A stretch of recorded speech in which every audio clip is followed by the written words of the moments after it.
questa Villa Isabella? Mi hanno detto che è il posto più incantevole di tutta l'isola. Carolina! Carolina! Vieni qua! Scusate un attimo, torno subito.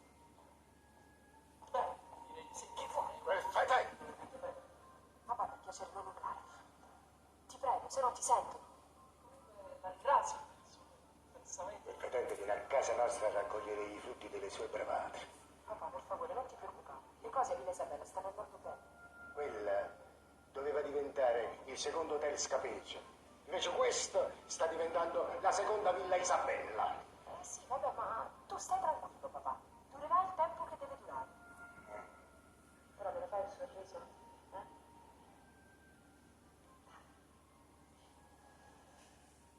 E poi è importante, mi raccomando che tu venga alla festa. Alla festa? Sì. Io non ci penso proprio.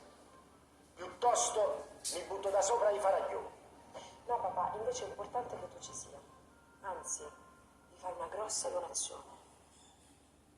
Potrebbe essere importante per noi. Per noi? Sì. Mi hai convinto. Vengo alla festa. Senti una cosa. Come mi devo travestire secondo te? Non lo so, papà, il tema è libero. Però tu mi raccomando, scegli una cosa